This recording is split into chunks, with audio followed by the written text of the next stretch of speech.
ที่อายลำบากฝากมาวันนี้เก็บไว้ก่อนความหวังดีที่อายพิตีว่าคิดฮอดหลายกลับมาคุยกับน้องจากเสียงเขาไว้มองใดจบแล้วก็คือจบไปน้องลืมแล้วนะ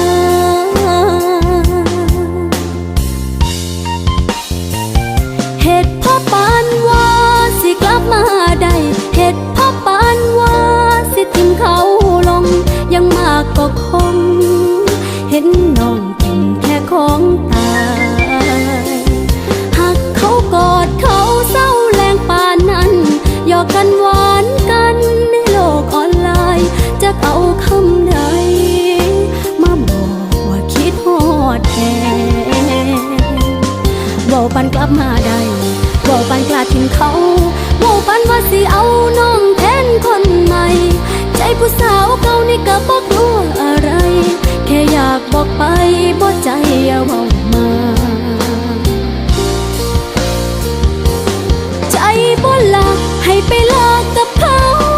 ใจบ่ลักให้บอกว่าเฮามีกันถ้าอายบ่ใจก็อยากให้กลับหลังหันเก็บไว้คำนั้นเก็บไว้ซะคำว่ารัก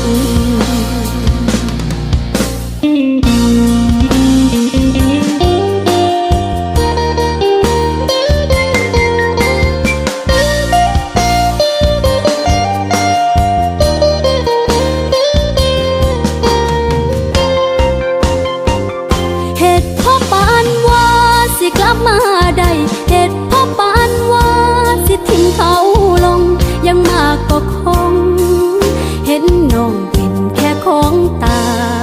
ยหากเขากอดเขาเศร้าแรงปานนั้นหยอกกันหวานกันในโลกออนไลน์จะเอาคำใดมาบอกว่าคิดฮอดแท้บอกปันกลับมาได้บอกปันกล้าทิ้งเขาบอกปันว่าสิเอาน้องแทนคนใหม่ใจผู้สาวเก่านี่ก็บอกกลัวอะไรแค่อยากบอกไปบ่ใจเอาเว้ามา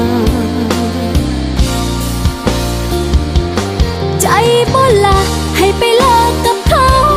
ใจบ่ละให้บอกว่าเฮามีกันถ้าอายบ่ใจก็อยากให้กลับหลังหันเก็บไว้คำนั้นเก็บไว้ซะคำว่ารัก